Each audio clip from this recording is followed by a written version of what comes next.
What's up everyone? From the latest nominees to the latest winner of the power of veto, we've got so much to talk about today, so welcome to your live feed update. Right before we get started, if you are new around here, make sure that you hit the subscribe button.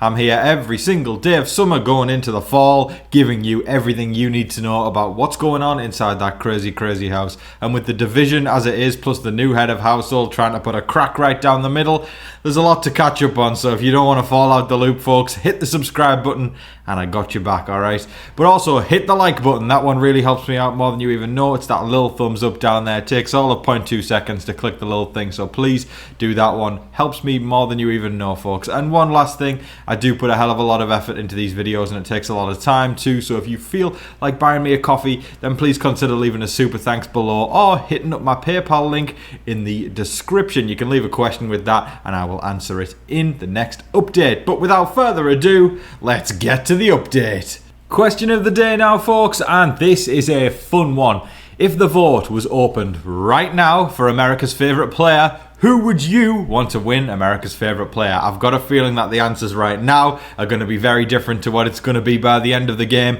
But in the comment section below, you need to put in blank for AFP. Who would you vote for AFP if the vote was open now? Okay, gang, without further ado, we'll jump right into the nominations. I know who I would pick for AFP, but I'm not going to spill it just yet because I also feel like it may change as the season goes on. But of course, I just thought I'd take the opportunity there it's time for America's vote. That wasn't bad, was it? That wasn't bad. Okay, Tom, that wasn't bad. But let's talk about the nominees, all right? Ava, of course, is the new head of household, and she didn't really have any qualms in deciding who she was going to put up on the block. She pretty much set straight out that she was going to cause havoc and try and blow up the power position in the house where people have been sitting pretty for the first few weeks. She, at the nomination ceremony, decided to nominate Vince, Zach, and Keanu.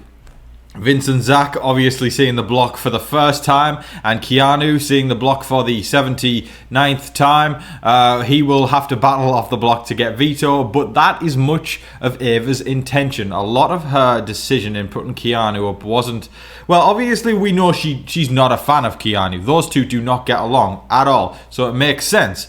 But also, it's that, to me, I break it down into threes. Ava doesn't like him. He's been on the block before, so that's an easy nom, but I don't really think that matters to Ava because she is balls to the wall. She has literally just put Zach and Vince up on the block without any remorse, so I don't think she has any trouble in putting anybody up that hasn't been up before. And then the third one is the fact that she knows he is more than capable of winning the power of veto. So she is actually putting that disdain and this dislike for Keanu aside this week in the hopes that she can nominate him. He wins the power of veto, leaving Zach and Vince on the block. But my friends, it's not as simple as that. There are so many moving pieces this week. Imagine a slide puzzle just going right. Everyone's trying to get where they want to go, but then you keep banging into the other ones.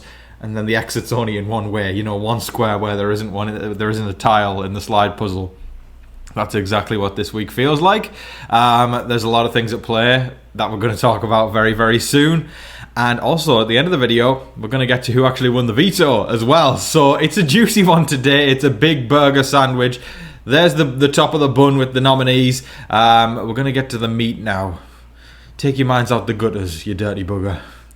Now, should one of the nominees come down, it is almost with certainty that I can say the person Ava would put up as a replacement is Morgan. Now, this comes as no surprise to me whatsoever. Morgan kind of tanked her game alongside Mickey's last week, but Mickey's actually been able to salvage a bit of it because she actually had the realization at the end of the week through other people, such as Ava, coming to her and going, Zach and Vince are running this house, right? And it just totally benefited them to take Jimmy out more than it would benefit you. And she was like, oh, okay. And she had that moment, that epiphany moment. So she's actually been able to turn around and go, I want Zach or Vince out this week. Morgan, on the other hand, has decided to jump in bed with both of them, kind of turning on Mickey, but not officially. They are still feeding each other information, but I would say Morgan's allegiance truly lies with the boys, whereas Mickey has actually taken her head out of the situation for a second and realised, okay, I don't need to go and tell them all this information and all this plotting that Ava has been doing, because her true allegiance doesn't really lie with them anymore, I feel. I'm surprised, to be honest, because I thought Mickey had a severe case of HOH-itis that will be talked about, I'm sure, in a couple seasons' time. We'll reference that one, as we do with many other HOH-itises across the years, like Devon and Frenchie and people like that. So I'm sure Mickey will go down in that book as well. But she's actually managed to get a little bit of clarity. I'm feeling like Mickey plays better when she's not head of household. So maybe give it a minute before she wins head of household again. But Morgan, 100% jumped into bed with the boys. And she is riding hard for them. She's riding hard for Vince. She's riding even harder for Zach. But Zach doesn't want any of the riding. That was okay.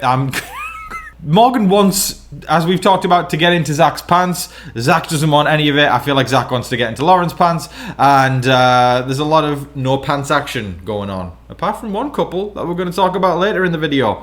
But basically, yeah, we've got a situation here where Morgan has bitten off more than she can chew.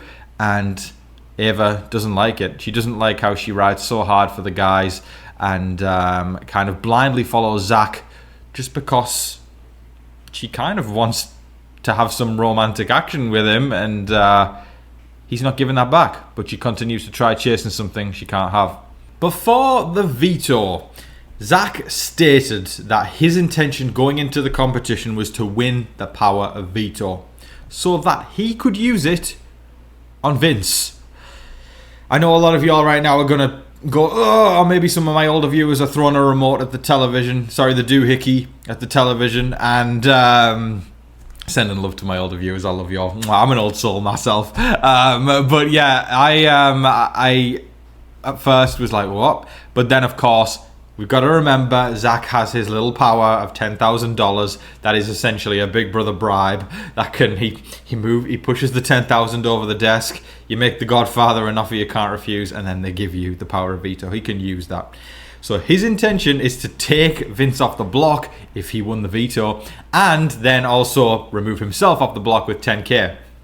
It would be one of those really cool Big Brother moments if it happened, where he saved both himself and his closest ally.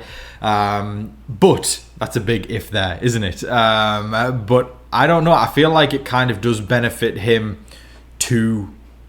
Does it benefit? Because we could debate back and forth whether if this is a good time for Zach to lose Vince, because he's not doing what Mickey did with Jimmy and pushed him out the door, but he's kind of going, okay, I'm sorry, I can't save you because I should probably focus on myself. That 10k is a lot of money that you could save for yourself there, but also I get the feeling production will probably want that 10k used up so they don't have to shell it out. Is probably just from a production standpoint. Cutting cost is obviously always urgent for those kind of matters. So if they see Zach using the 10k, they're probably going to encourage him to do so. So yeah, that's the moving piece. That is the scariest part of all this. But then remember that Keanu's there, and he's won vetoes before. So it really feels like one of those pivotal weeks as well, where also Ava might kick into gear and pull a Jessica from Big Brother 21. We talked about that in yesterday's update. Jessica, she threw Jack and Mickey on the Jackson, Mickey. Ooh, oh God, don't like that guy. Jackson, Mickey, and Aquaman wannabe Jack, Jason Momoa lookalike competition loser or winner, whatever you want to call him. I don't want to call him a winner because he's kind of a loser. But yeah, those two were put on the block by Jessica because nobody else could really do it. Cliff tried to do it, but then backed down. It was a really disappointing week. Cliff put him on the block, and then he did kind of cave just so he could get in with the good alliance, or the big alliance. Definitely not the good alliance. But Jessica, she won head of household. She put them both on the block. She powered through, won veto, and a lot of people, and she didn't use it. And then that sent Jack out the door, right back to the Jason Momoa lookalike convention. And people always remember that head of household as one of those ones that is an anomaly in the modern day of Big Brother, because everything's just, let's do what the house wants and let's not piss off everybody. Jessica didn't give a crap. She had an old school head of household where she said, I want to do this, I'm going to win the veto, seal your fate and send you out the door. And she did. Ava definitely has that energy with this head of household, but can she win the veto? We're going to talk about that very soon. The moment that we've all been waiting for is the moment where Kat and Rylie finally went mouth to mouth. They said a good night to each other with their mouths. I don't really know where to go with this one. This is not the kind of place that you want to come to if you want audio description of two people getting off, so I am not going to do that. No, they didn't get off, but they did. They went mouth to mouth, they kissed, they locked eyes and said good night to one another. So Rylie's pursuits, like a rat up a drain pipe, have finally started to pay off. We'll see how it goes there, because I've seen outside the game both Kat's aunt and stepmom. We thought it was her mom the other day, but then we discovered it was her stepmom. Her stepmom both do not approve of Rylie. They do not approve. I specifically saw both of them posting things online where the stepmom straight up said, Rylie will never be my son-in-law. It's going to be an icy welcome if they try and carry this on after the show. And then the aunt said, just like the famous song, do you know the famous song? Love is in the air, da, da, da, da, da, da. She turned around and said, love is not in the air. Keyword there, not. So already an icy approval of Rylie from Kat's family, with stepmom and aunt saying it's a no from me, channeling their inner Simon Cowell and saying you're not through to the next round. Okay folks, it all came down to this. The two players picked to play alongside the nominees and the head of household, of course, with the head of household being Ava and the three nominees being Zach, Vince and Keanu. The two other people picked to play were Will and Kat. Ladies, gentlemen and all those in between, all you wonderful people, the winner of the Power of Veto this week is, out of nowhere, it's Kat. A massive congratulations to Kat. So none of the nominees won. The HOH didn't win. We've got Kat as the holder of the Power of Veto. It sounds like in the competition it was the old prize swap thing where, you know, you can get a trip to London, you can get $5,000. It sounds like Ava won $5,000. Sounds like Will got a trip to London. But it sounds like when it came down to the veto, Kat basically, she had her choice of, she could have taken the 5K, she could have taken the London trip, but she chose the veto. She wants this power, she wants to do something with it, but what will she do with it? We're going to find out probably as the day goes on. So make sure you tune into tomorrow's update. To me, I'm looking at this right now as she could pull somebody off the block, or somebody could sway her, for the simple reason of the fact that Kat does not like Morgan. And with Morgan being the ideal replacement nominee, I could more than see Kat using the veto on somebody just so Morgan can go up. But we'll see as the day goes on. That is all of your live feed updates for today, folks. I thoroughly hope you all enjoyed watching. Definitely a spicy week. I'm really excited to see how the next few days pan out, see who's going to be able to maneuver to manage to keep himself in the house, and, you know, who can schmooze Ava, because quite frankly, I don't know if anyone can schmooze Ava. I feel like she's so set, you know, she's got her mind set on what she wants, and she's not really going to budge for other people or do what the house wants, which I like in one regard. But I didn't like the way she reacted to Keanu the other day in the veto competition. That just left me with a really bad taste in my mouth. Yeah, we all know that Keanu is condescending when he talks to people, but it was just odd the way she lashed out and was like, oh, you think you can talk to me because I wear these kind of clothes? Like, I was like, did she just pull that one out of a magician's hat? I was like, nobody brought up her clothes. It was just weird. It just felt like a moment of insecurity where she lashed out at other people for it, and I was like, I didn't like that. I didn't like it at all. But I do like the way Ava is playing. That is for sure. And I can't wait to see how she navigates as well this week going on, and seeing if she can get a slice of what she wants through this eviction and not what the house wants. But anyways, folks, I've got a few super thanks before we sign out. I'm also going to remind everybody, if you want to join the postcard wall or send me any kind of mail, whether it be, we've had all sorts so far. I've had coffee, I've had a hoodie, I've had the best peanut brittle in the world, I've had so many postcards. The postcard wall is going to be glorious. I'm doing an unboxing mail video very, very soon, so if you want to be in that and send me something to unbox in that, get them in soon, folks, by using the address on the screen right now. Can't wait to hear from you all. Really hoping to get a postcard from every single state. Hawaii, Alaska, those ones in the Midwest that, less talked about, Oklahoma, and just if you're in a state or you're in a country anywhere in the world, unless you're an alien watching on a different planet, then send me a postcard from Mars if you're over there, folks. But I hope to hear from you soon. But here are the super thanks, folks. First up today, always a great way to start, David Cushmore. David Cushmore says, Tom, hi. Finally, Ava got her first win of Big Brother.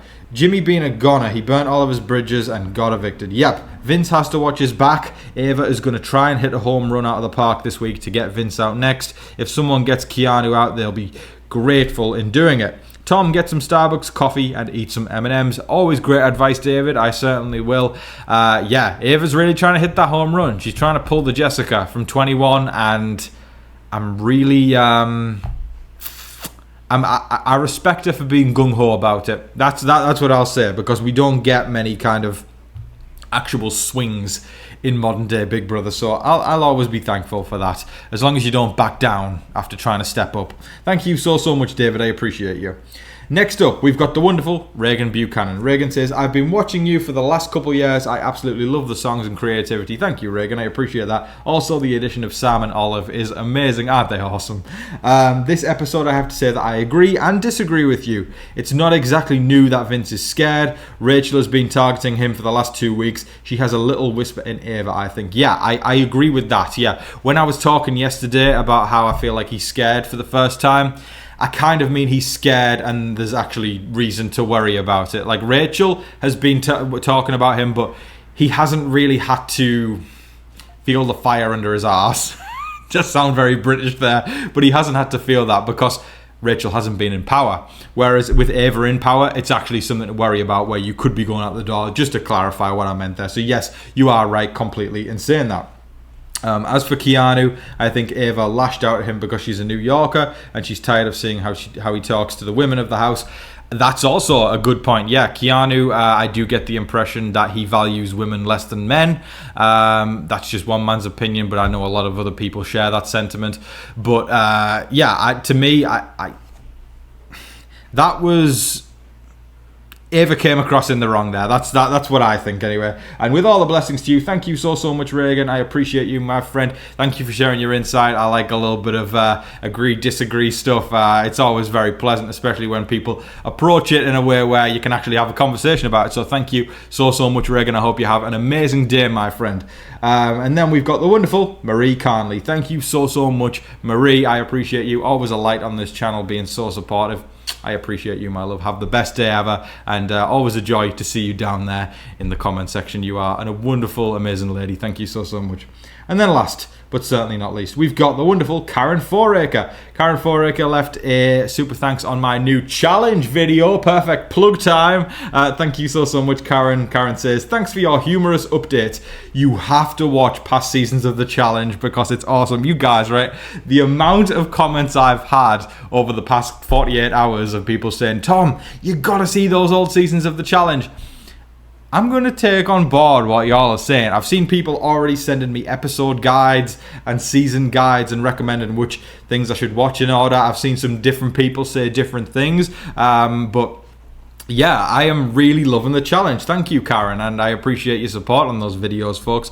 If you want to check that out, folks, the new season of the challenge has just started, so now's the perfect time to catch up before episode 3 next week. I'm here every single week doing updates. Those people know how to compete. They know how to compete and they all want to win, which I love so freaking much. But that's all we've got time for today, folks. I thoroughly hope you all enjoyed watching. I hope that you're all staying safe, staying positive, and staying healthy out there. And remember to be kind to one another. But in the meantime, please don't forget to like, share, comment, subscribe, do all of that wonderful stuff. But until your next live feed update, I've been your host, Tom Vasey. Say it with me, folks. Good night.